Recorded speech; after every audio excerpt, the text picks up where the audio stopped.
Pemerintah menyesuaikan harga BBM non-subsidi. Langkah ini diambil untuk menjaga daya beli masyarakat, memastikan ekonomi tetap tumbuh dan stabil.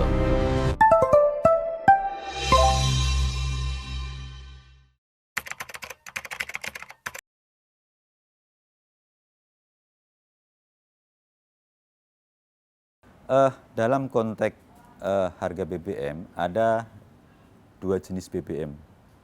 Pertama BBM PSO, Public Service Obligation, yang itu harganya ditentukan oleh pemerintah. Yang kedua adalah harga BBM non-PSO atau harga umum.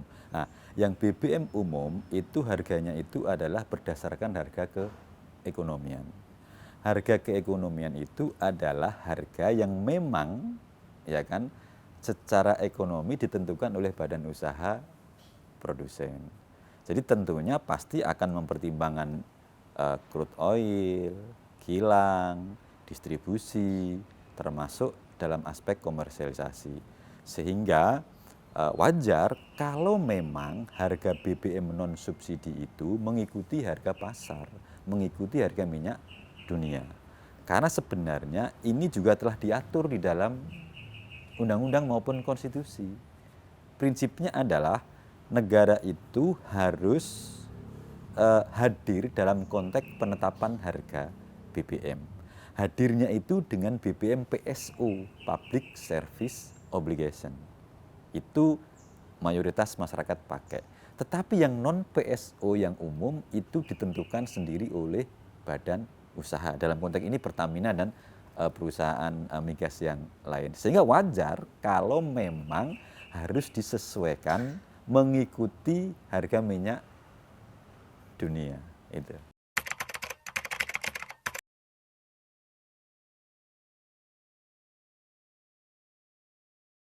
Ya, oke.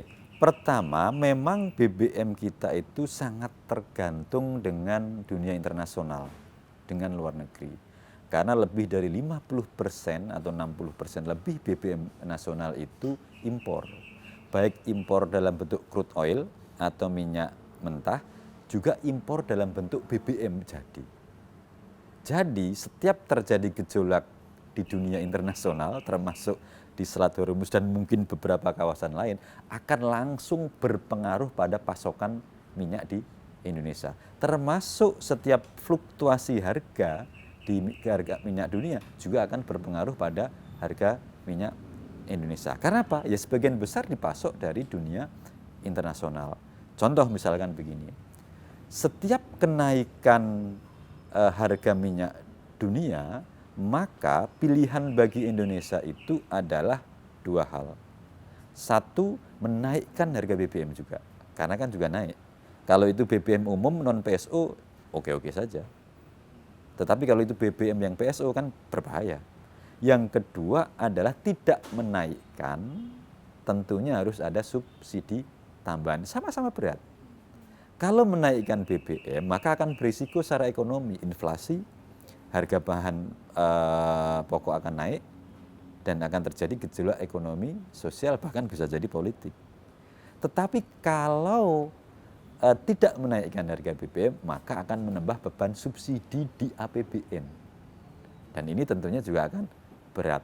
Oleh karena itu, ada dua pilihan tadi itu. Hari ini pemerintah mengatakan yang BBM PSO atau yang namanya itu jenis bahan bakar tertentu atau jenis bahan bakar penugasan itu tidak naik. Apa itu? Satu, biosolar yang digunakan untuk mesin diesel. Dua, pertalite tidak naik, 6.800 ya. Nah, tapi yang Pertamax dan seterusnya termasuk DEK itu kan BBM umum yang harganya harus mengikuti rumusan harga dunia. Contoh misalkan begini, dibayangkan saja. Hari ini taruhlah harga minyak dunia 80 US dollar per barrel.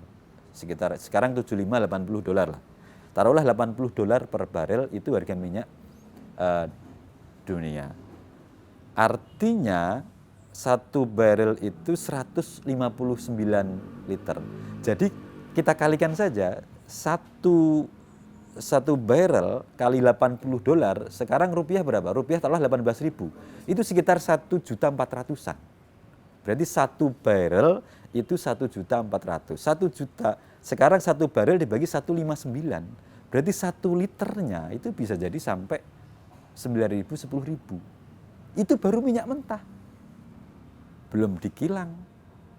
Belum nanti ditambahin aditif dan berbagai macam komponen lain, belum lagi aspek distribusi termasuk komoditas, termasuk pajak. Sehingga ya bisa jadi ya harga keekonomian yang terjadi sekarang 16.000 ya segitulah kira. Oleh karena itu wajar kalau memang untuk BBM yang non PSO, BBM umum mengikuti harga minyak dunia. Tetapi sekali lagi yang BBM PSO untuk kebutuhan masyarakat harus tetap dijaga oleh pemerintah. Itu.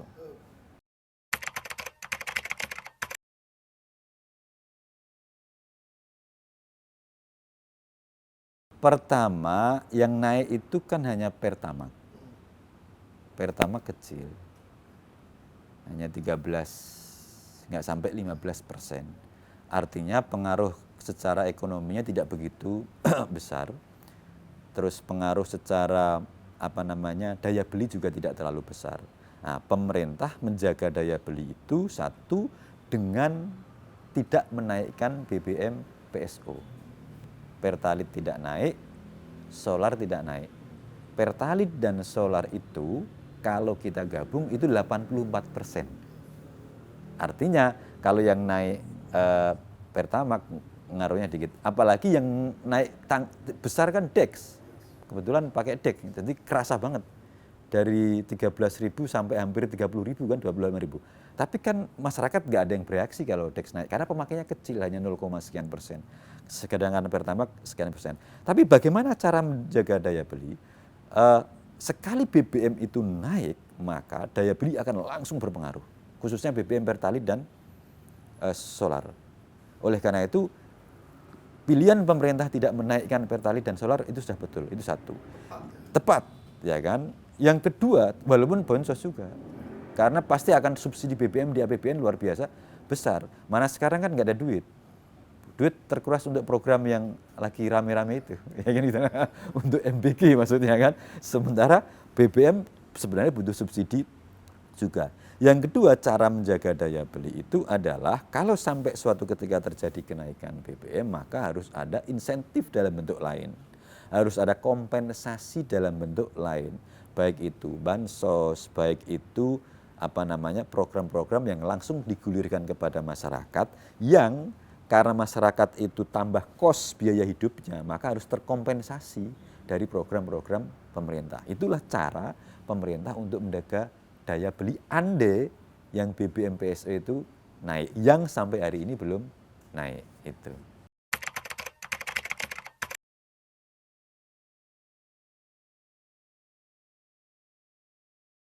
Apakah aman? Aman tetapi potensi tidak aman. Kenapa potensi tidak aman? Pertama, kita tidak punya cadangan strategis BBM.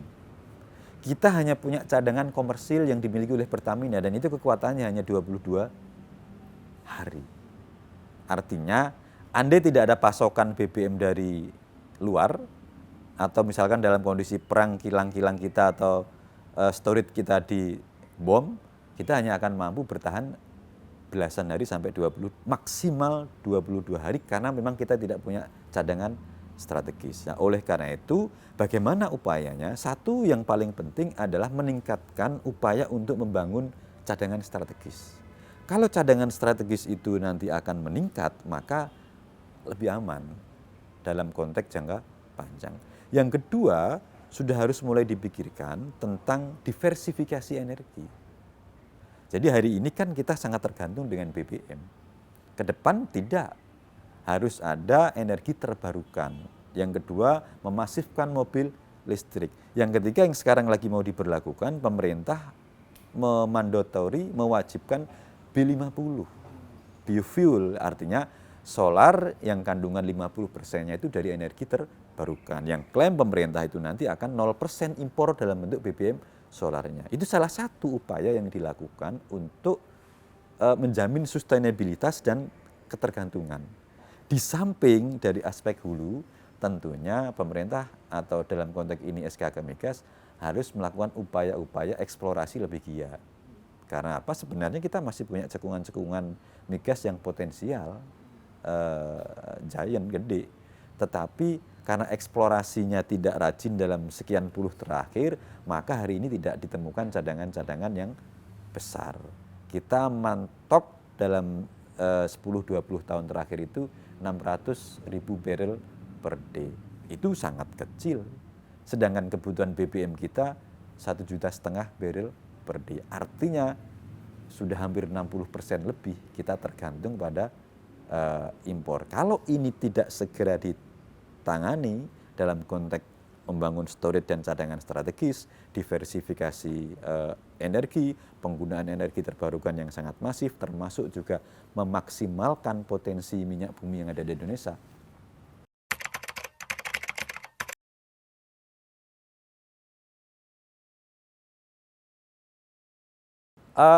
B50 ini bagus, ya kan? Karena kita sudah pernah merasakan B20, 30, 40. Artinya 50 ini pertaruhan, kalau ini berhasil luar biasa, karena memang satu-satunya di dunia.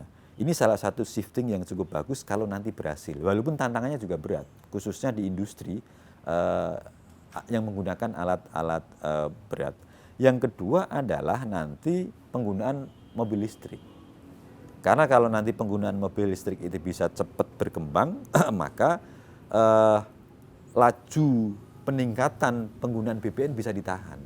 Nah, inilah yang semestinya perlu dilakukan oleh pemerintah. Bagaimana mulai memasifkan dan mulai mengembangkan mobil listrik. Dan itu dalam beberapa tahun terakhir ini kan kerasa. Penggunaan mobil listrik juga sudah mulai cukup banyak. Yang ketiga memang harus diakui pengembangan energi baru dan energi terbarukan itu lambat. Kita target 23% tahun ini kan belum juga tercapai. Oleh karena itu, pemerintah harus memacu penggunaan energi baru terbarukan. Apa kendala pertama? Satu, investasi memang.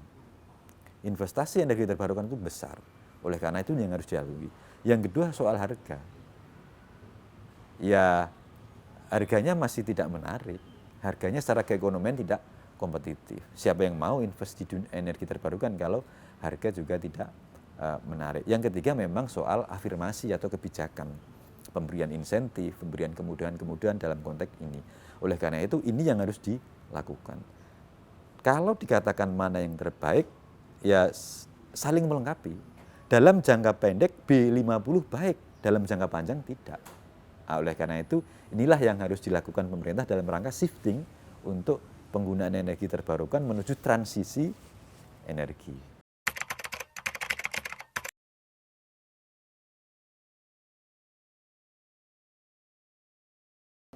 Ya, oke. Ketahanan itu kan pertama indikatornya adalah aspek ketersediaan. Yang kedua itu adalah akses bisa dijangkau. Yang ketiga itu harga yang bisa dijangkau oleh masyarakat. Kalau ketersediaan hari ini memang tidak sampai pada masalah yang kekurangan luar biasa, enggak. Sana sini kurang. Tetapi memang dari sisi cadangan belum bagus. Akses secara umum misalkan pemerintah dengan Pertamina BBM 1 harga lumayan, cukup bisa di mana-mana harga BBM sama. Dan soal harga pemerintah juga masih menjangkau. Artinya begini, dalam konteks itu ketahanan energi hari ini relatif cukup bagus. Tetapi tidak untuk jangka panjang. Oleh karena itu, PR pemerintah hari ini adalah bagaimana menjamin ketahanan energi jangka panjang secara berkelanjutan. Agar apa? Jangan sampai terjadi masalah.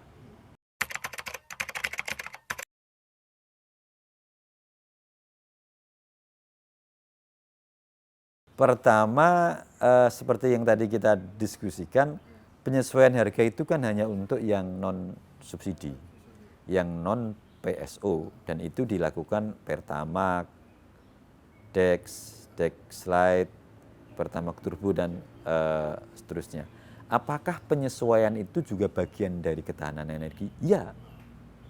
Karena Kalau kita menggunakan logika, semakin harga murah maka cenderung energi itu akan semakin boros. Oleh karena itu harganya itu harus proporsional. Tinggi jangan terlalu karena nanti akan berakibat secara ekonomi, tetapi harus dijaga secara proporsional. Tetapi ya kan, sebenarnya yang paling pengaruh itu kan yang di subsidi dan kompensasi, yaitu BBM, PSO, Pertalite dan biosolar yang sampai hari ini tidak naik. Saya kira itu bagus, tetapi secara proporsional itu luar biasa terlalu murah. Dan tentunya pemerintah harus mensubsidi cukup besar. Tetapi wajar kenapa kalau itu dinaikkan, risiko ekonominya sangat luar biasa lebih mahal. Belum lagi risiko sosial dan nanti juga bisa jadi akan risiko politik. Wajar kalau yang disesuaikan hanya BBM non PSO, BBM umum. Dan apakah itu berkaitan dengan ketahanan energi? Yes, exactly, betul. Karena dengan kenaikan itu nanti juga akan bisa semakin menambah ketersediaan dan cadangan.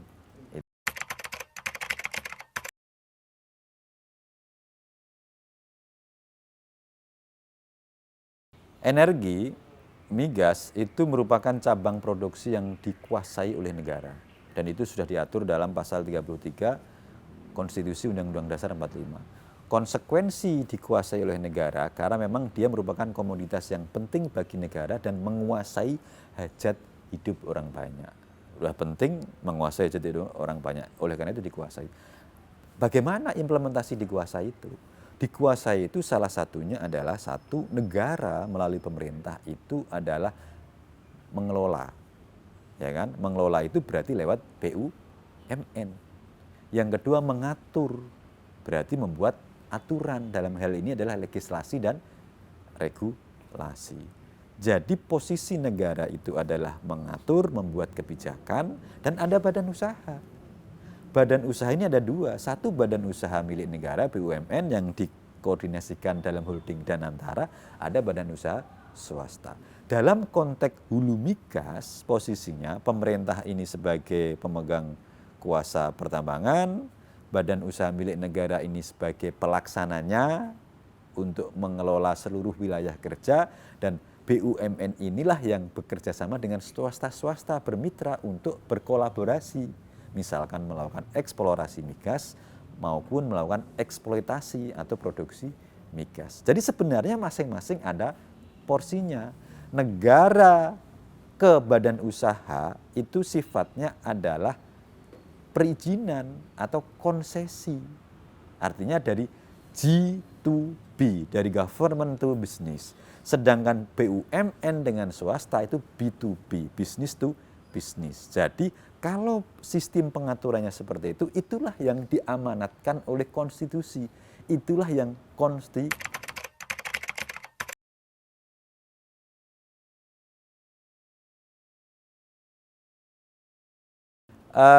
yang pertama ada energi secara umum, itu bisa listrik dan BBM, tetapi energi yang dalam konteks ini migas. Pertama dalam konteks migas dulu, ya kan? Dalam konteks migas yang perlu diperbaiki itu adalah tata kelola migas, termasuk bagaimana negara kembali melakukan penguasaan migas secara sebenar-benarnya sesuai dengan konstitusi. Rentetan permasalahan ini adalah disebabkan karena apa? Karena dasar hukum, yaitu undang-undang. Undang-undang migas hari ini itu inkonstitusional karena telah terdapat 16 pasal dinyatakan inkonstitusional oleh Mahkamah Konstitusi. Oleh karena itu harus direvisi. Problemnya revisi sudah lebih dari 15 tahun atau 4 periode DPR sampai hari ini tidak selesai. Oleh karena itu rekomendasi pertama, segera selesaikan undang-undang migas yang mengatur perspektif pengaturan migas masa depan. Masa depan itu apa? Yang hijau dan yang transisi energi. Satu. Yang kedua dalam konteks energi secara umum, ini juga problem besar terkait dengan legislasi. Jadi semua undang-undang dasar hukum terkait dengan energi ini mau direvisi. Undang-Undang 30 tahun 2007 tentang energi mau revisi tapi nggak selesai-selesai. Undang-Undang Migas tadi, Undang-Undang 22 tahun 2001, revisi hampir 20 tahun nggak selesai-selesai. Terus juga sekarang lagi proses revisi Undang-Undang Ketenaga Listrikan. Ya kan? Terus semestinya juga bisa dilakukan revisi, bukan revisi, pembentukan RUU energi baru dan energi terbarukan yang sampai hari ini nggak selesai juga. Dan itu sudah dimulai DPR periode yang lalu. Tinggal satu pasal tapi nggak selesai. Yang kelima mestinya juga dilakukan revisi Undang-Undang Ketenagakanukliran. Karena ke depan dengan teknologi dan kondisi saat ini, ya bisa jadi kita memakai nuklir sebagai bagian dari sumber energi dalam rangka mendukung ketahanan dan kemandirian energi. Jadi, ya kan, dalam rangka ketahanan energi, pengembangan energi baru dan energi terbarukan termasuk menuju transisi energi, menuju net zero emission, maka perbaiki aspek legislasi ini. Perbaiki undang-undang yang hampir semua undang-undang di bidang energi itu perlu perbaikan. Kalau perlu pemerintah dan DPR bikin omnibus law, undang-undang energi yang memayungi undang-undang migas, undang-undang minerba, undang-undang listrik, undang-undang energi terbarukan, termasuk undang-undang ketenaga nukliran. Kalau itu terjadi, keren, insya Allah energi kita semakin mantap dalam konteks ketahanan, kemandirian, maupun dalam konteks bagaimana energi itu bisa menjadi modal ekonomi dan sosial di kemudian hari. Itu.